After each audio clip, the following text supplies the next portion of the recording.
Muraho neza by'umwihariko abakunda amakuru n'ibiganiro bya Iganze Media Rwanda, n'umwanya makuru mu Kinyarwanda n'amakuru agiye kwibanda ku ngingo z'ingenzi zikurikira. Madame Jeannette Kagame yasabye abagore kwimana u Rwanda. Tuza kunyarukira mu gihugu cy'abaturanyi, turaza kubabwira ko ADF yisha abantu bagera kuri 50 mu cyumweru kimwe gusa. Icyakora muri Katanga havutse umutwe urwanya ubutegetsi bw'igihugu, ndetse turaza no kubabwira ko M23 ateye utwatsi ibyo kuva muri Bukavu.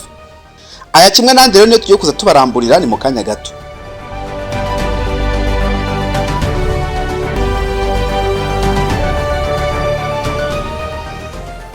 Ndongeye mbaye ikaze makuru acu mu buryo burambuye nkuko nene yabasezeranyije tugiye ko yarano mu Rwanda. Madame Jeannette Kagame yasabye abagore kwimana u Rwanda. Nyakubahwa Madame Jeannette Kagame yasabye urugaga rw'abagore rushamikiye ku muryango FPR Inkotanyi guharanira ubuzima bwiza, gukunda no guharanira kwimana u Rwanda. N'ubutumwa yahaye abarenga ibihumbi 200 bitabiriye inama nkuru ya gatandatu y'urugaga rw'abagore rushamikiye ku muryango FPR Inkotanyi kuri uyu wa gatandatu.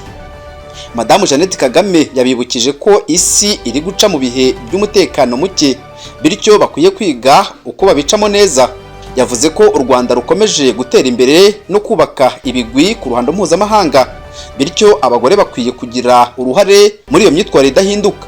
Ati ibi bihe biradusaba kongera gutekereza ku ruhare rwacu nk'abamutima w'urugo mu kubaka umuryango uhamye, kuko iterambere ry'igihugu ritangira mu muryango, kandi umugore akaba inkingi ikomeye yubaka kandi ikomeza uwo muryango.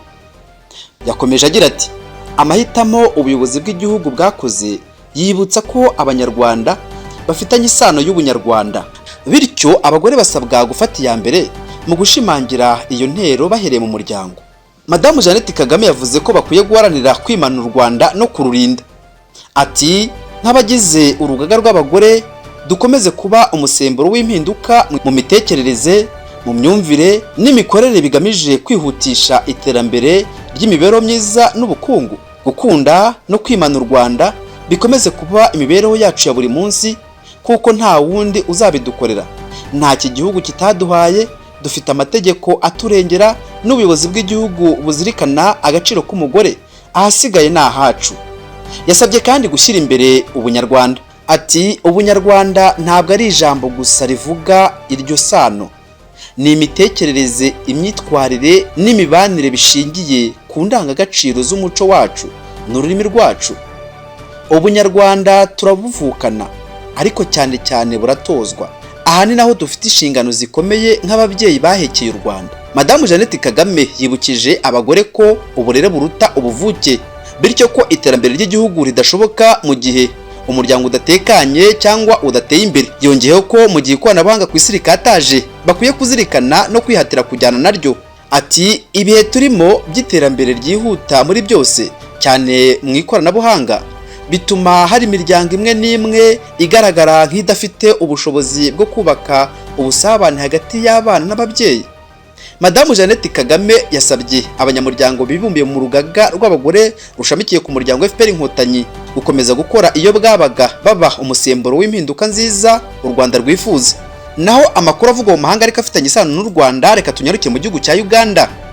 Babiri bakekwaho ko ari abanyarwanda bishwe n'abaturage. Ubwoba ni bwinshi mu karere ka Kyohankwazi muri Uganda nyuma yaho abagabo babiri bivugwa ko ari abanyarwanda bishwe n'abaturage bari basanze ibice by'umubiri w'umuntu mu nzu bari bacumbitsemo.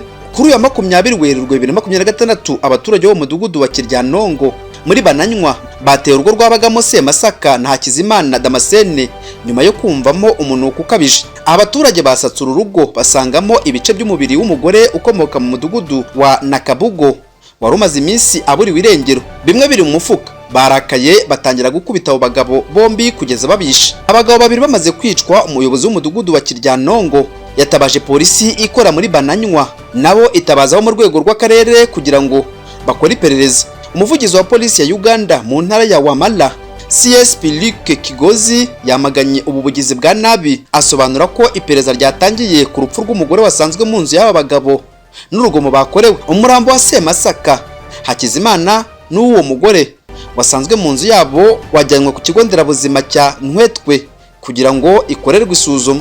Naho umuhanda wa gari ya moshi uzagera mu Rwanda batangiye kubakwa.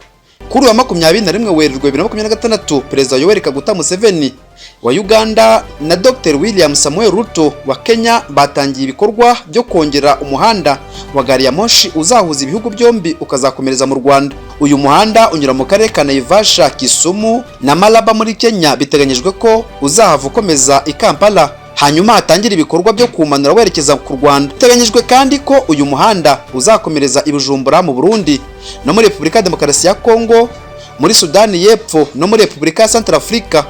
Perezida Museveni yagize ati tuzahera Malaba dukomereze Kampala hanyuma tuve Kasese tugere Mpondwe dukomereze muri Repubulika ya Demokarasi ya Kongo. Tuzambuka umuhanda wa gari ya moshi kuva muri Tororo dukomereze Gulu dufate Nimule tujye Ijuba hanyuma uve Bihanga ugere i Kigali. Perezida Ruto yasobanuye ko uretse gufasha uru rubyiruko kubona akazi, uyu muhanda wa gari ya moshi uzafasha umuryango wa Afurika y'Iburasirazuba gushyira imbaraga mu bufatanye mu rwego rw'ubukungu woroshye imigenderane. Ati uzoroshya urujya n'uruza rw'abantu n'ibintu kuva Mombasa ugakomereza Nairobi, unyure Kampala ukomereze muri Repubulika ya Demokarasi ya Kongo, unyure mu Rwanda ukomereze mu Burundi ugere muri Sudani y'Epfo, uhindura urugendo rwamaraga iminsi rufata amasaha. Biteganyijwe ko ku ruhande rwa Kenya na Uganda uyu muhanda uzongerwaho kilometero 643 ukazatwara miliyari 8.5 z'amadolari ya Amerika. Dukomereje amakuru muri Repubulika ya Demokarasi ya Kongo, ADF yisha abantu bagera kuri 50 mu cyumweru kimwe gusa. Umutwe w'iterabwoba wa ADF wishe abaturage 50 muri teritwari ya Mambasa mu ntara y'Ituri mu burasirazuba bwa Repubulika ya Demokarasi ya Kongo kuva tariki ya 9 kugeza kwa 15 Werurwe kwa 2026. Kuwa 20 Werurwe Societe Civile ikora muri Ituri yatangaje ko hagati y'ayo matariki uyu mutwe wishe abaturage 35 mu gace ka Mucaca, wica abandi 15 muri Babesuwa, utwika inzu nyinshi, usahura n'imitungo. Iyi Societe Civile yatangaje ko abaturage bo mu midugudu myinshi ikoze ku muhanda munini wa LN4 bahungiye muri santeri ya Mambasa ndetse na Niania, kandi ko babayeho nabi kubera ko ibikorwa byabatungaga birimo ubuhinzi n'ubucuruzi bw'amabuye y'agaciro byahagaze. Yasabye leta ya Repubulika ya Demokarasi ya Kongo kwita ku mutekano wo muri Ituri no ku baturage bari mu kaga, igashyira imbaraga mu kurwanya ADF nk'uko irwanya ihuriro ya FCM Ventura mu ntara Kivu y'Amajyaruguru na Kivu y'Amajyepfo. Iti leta ya Repubulika ya Demokarasi ya Kongo ikwiye kwihutira gukemura ikibazo cy'umutekano muri Ituri nka Kivu y'Amajyaruguru na Kivu y'Amajyepfo kibangamiye ubuyobozi bwa leta, igakora ibikorwa byagutse kuri ADF ikanafasha abaturage ba Mambasa bari mu kaga. Raporo zitandukanye zirimo zitegurwa n'ishami ry'umuryango w'abibumbye rishinzwe guhuza ibikorwa by'ubutabazi OCHA rigaragaza ko ADF iza ku isonga mu mitwe yica abaturage benshi muri Repubulika ya Demokarasi ya Kongo. Tukiri muri kino gihugu cy'abaturanyi rero, AFCM Ventura yatewe utwatsi ibyo kuva muri Bukavu. Ihuriro AFCM Ventura rirwanya ubutegetsi bwa Repubulika ya Demokarasi ya Kongo ryatewe utwatsi amakuru avuga ko ryafashe icyemezo cyo kuva mu mujyi wa Bukavu mu ntara Kivu y'Amajyepfo. Ku mbuga nkoranyambaga hari kuzenguruka itangazo ryitiriwe umuyobozi wungirije wa AFCM Ventura ushinzwe ibikorwa bya politike, demokarasi n'imiyoborere Bertrand Bisimwa, rivuga ko iri huriro ryafashe icyemezo cyo kuva Bukavu kugira ngo amahoro arambye aboneke. Kuri ya 21 Werurwe umuvugizi wa FCM Ventura Lawrence Kanyuka yatangaje ko iri tangazo ari ikinyoma kandi ryatunganyijwe n'ubutegetsi bwa Repubulika ya Demokarasi ya Kongo bugamije kwibagiza abantu igitero ingabo zabwo zagabye Goma tariki ya 11 Werurwe 2026. Kanyuka yatangaje ko nta binyoma bishobora gutuma iki gitero cyiciyemo Umufaransa-kazi Karine Buisete wakoreye ishami ry'umuryango w'abibumbye ryita ku bana UNICEF kibagirana. AFCM Ventura yafashe umujyi wa Bukavu muri Gashyantare ya 2025. Ibihuha bivuga ko igiye kuvamo bikurikiye icyemezo yafashe cyo kuva mu mujyi wa Uvira muri Mutarama ya 2026. Naho twambutse amazi magari, Amerika yemereye Iran gucuruza ibikomoka kuri peteroli. Leta zunze ubumwe za Amerika zahaye Iran uruhushya rwo gucuruza ibikomoka kuri peteroli hagamijwe kugabanya ingaruka intambara ya Iran na Amerika bikomeje kugira ku biciro bya peteroli. Ni uruhushya Iran yahawe by'agateganyo kuko biteganyijwe ko ruzarangira kuwa 19 Mata 2026. Muri icyo gihe utugunguru turenga miliyoni 140 kwa peteroli twari twaraheze mu nyanja kubera intambara ya Iran na Amerika. Tuzakomeza urugendo rwatwo hirya no hino ku isi, ibishobora kugira impinduka ku biciro bya peteroli. Mu 2019 nibwo Amerika yashyizeho ibihano bikumira Irani gucuruza peteroli hirya no hino ku isi, ndetse ko igihugu cyagura peteroli muri kino gihugu nacyo cyafatirwa ibihano. Icyakora ibyo ntibyahungabanyije ibihugu bimwe na bimwe, kuko nk'Ubushinwa bwakomeje kugura ibi bikomoka kuri peteroli, ariko byumvikana na Irani ko bizajya biyigura kuri make kubera ibihano. Kongera kwemera Irani kugurisha ibikomoka kuri peteroli bizatuma Ubushinwa bwongera kugurira peteroli ku giciro gisanzwe nk'ibindi bihugu byose. Ku rundi ruhande, Amerika ntiyasobanuye uburyo uru ruhushya ruzakora, kuko kwemerera Irani gucuruza ibikomoka kuri peteroli bishobora kuyihesha amafaranga ishobora gushora mu ntambara. Irani iherutse kuvuga ko nta gahunda ifite yo gufungura inzira ya Hormuz inyuramo hafi 20% by'ibikomoka kuri peteroli bicuruzwa ku isi buri munsi. Hormuz ni inzira yo mu mazi iri hagati ya Irani na Oman. Buri munsi inyuzwamo utugunguru turi hagati ya miliyoni 13 na miliyoni 21 tw'ibikomoka kuri peteroli, tungana na 20% by'ibinyuzwa ahandi hose ku isi. Gufunga iyi nzira bigira ingaruka ikomeye cyane ku icuruzwa ry'ibikomoka kuri peteroli, kuko ibiciro bita bitumbagira uwo mwanya. Tukiri kuvuga kuri Amerika, Trump yaciye amarenga yo guhagarika ibitero kuri Iran.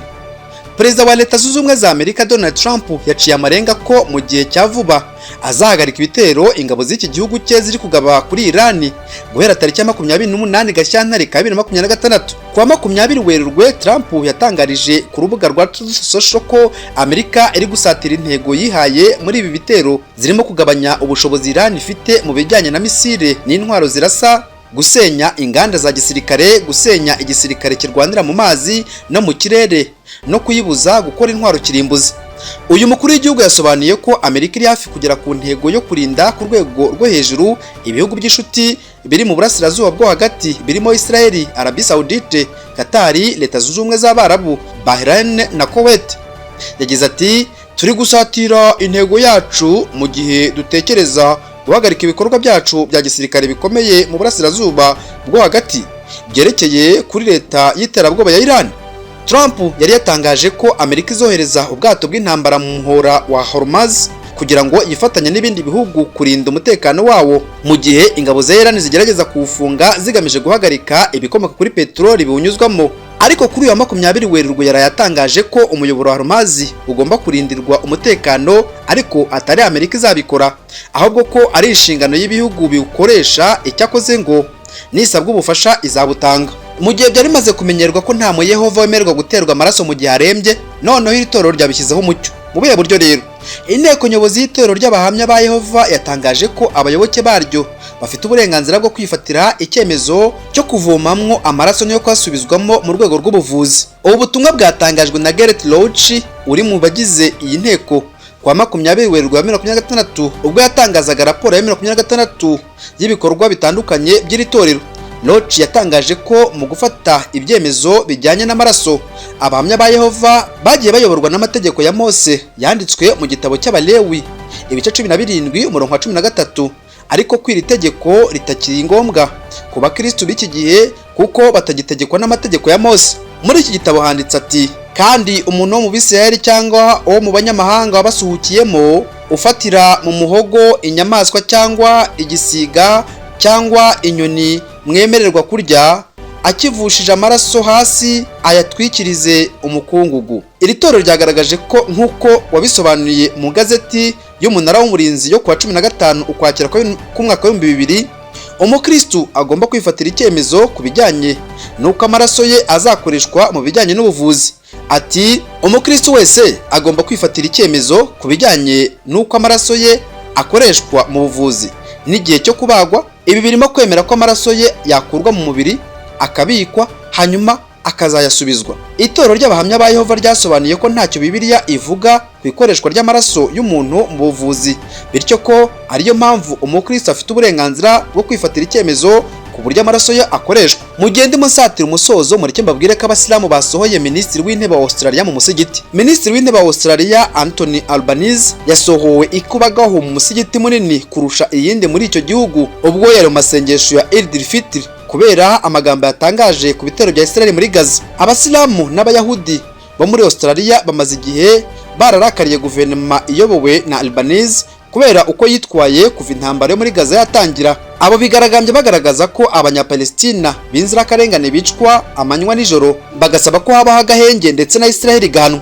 Amashusho yo ku mbuga nkoranyambaga yagaragaje abasilamu basohora Albanese na Minisitiri w'umutekano w'imbere mu gihugu Tony Bake mu musigiti wa Lekemba ubwo hasozwaga ukwezi gutagatifu kwa Ramadhan. Babwiye Albanese na Burke bati nimusohoke, ndetse babita abashyigikira jenoside, bashaka kuvuga ubwicanyi Israel ikorera abanyapalestine muri Gaza bwakurikiye igitero cyagabwe na Hamas mu mwaka wa 2023. Umwe mu bateguye icyo gikorwa yabwiye imbaga y'abantu abasaba kwicara no kureka gufata amashusho y'ibirimo kuba, agira ati bavandimwe nimugabanye umujinya gato, ni Eid, umunsi w'ibyishimo. Reuters ivuga ko bamwe mu bashinzwe umutekano bahanganye n'abateje imvururu ubwo bageragezaga gukura abo bategetsi muri uwo muvundo. Minisitiri w'intebe Anthony Albanese yabwiye abanyamakuru ko abateje akavuyo ari agatsiko k'abantu bake kandi ko bidakwiye gufatwa mu buryo bwagutse. Yavuze kandi ko bimwe mu byateye uburakari bishingiye ku kuba guverinoma muri uku kwezi warashyize umutwe wa Kisilamu Hizb ut-Tahrir mu mitwe itemewe kuko ikwirakwiza urwango. Ni icyemezo cyafashwe hashingiwe ku mategeko yashyizweho nyuma y'iraswa rikomeye ryahitanye abantu benshi mu mucanga wa Bondi i Sydney ku wa 14 Ukuboza kwa 2025. Muri Gashyantare ya 2026 i Sydney nabwo habaye imvururu ubwo perezida wa Israel Isaac Herzog yasuraga Australia ku butumire bwa Albanese agamije kugaragaza ko abagabye icyo gitero bashyigikiye Islamic State. Ibihumbi byitabiriye imyigaragambyo i Sydney aho abantu 27 bataye muri yombi nyuma y'imvururu zabaye hagati y'abigaragambya na polisi. Icyakora munyemerera amakuru nyasoreze muri Katanga havutse umutwe nawo w'abarwanyi. Umutwe witwa Mouvement Debout Katanga pour la Libération du Congo watangaje ko bamaze gutangiza intambara mu rwego rwo kubohora intara ya Katanga n'abanyekongo muri rusange ubutegetsi bw'igitugu bwa Perezida Felix Tshisekedi. Umuvugizi w'uyu mutwe Colonel Ngoyi Kamwimba Tigre mu itangazo yasohoye ku wa 5 tariki ya 6 Werurwe yavuze ko abarwanyi bawo bamaze kwigarurira uduce twa Lusinga na Nkonga muri teritwari ya Mitabwa mu ntara ya Katanga. Uyu mutwe uvuga ko ibihe Katanga n'abaturage bayo cyo kimwe na Repubulika Demokarasi ya Kongo muri rusange bari kunyuramo birenze urugero rwo kwihanganirwa. Uyu mutwe washinje Perezida Felix Tshisekedi n'ubutegetsi bwe ko bafunze inzira zose z'ibiganiro by'ukuri hagati y'abanyekongo, bahitamo gushyiraho igitekerezo kimwe cyonyine cyo guhindura itegeko nshinga ryiswe itegeko ry'abanyamahanga. Ni ibirego Tshisekedi areganwa n'umutwe twara gisirikare w'ishyaka rye rya UDPS uzwi nka Force du Progrès mu rwego rwo kuguma ku butegetsi mu buryo bunyuranyije n'itegeko nshinga. Uyu mutwe waboneyeho gusaba ba generali, aba ofisiye bakuru n'abasirikare bato ba FARDC ndetse n'abanyakatanga muri rusange kwitandukanya na Felix Tshisekedi n'ubutegetsi bwe bw'inkoramaraso, ahubwo bakifatanya nawo mu rugamba bwo gushyira iherezo ku gitugu. Nshuti bakunze rero b'uyu muyoboro wa YouTube, reka tubashimire uruhare rwanyu mukunda kutugaragariza ndetse tunabasaba kudushyigikira kugira ngo dukomeze tubone imbaraga zo kubagezaho n'ibindi. Mugire ibihe byiza.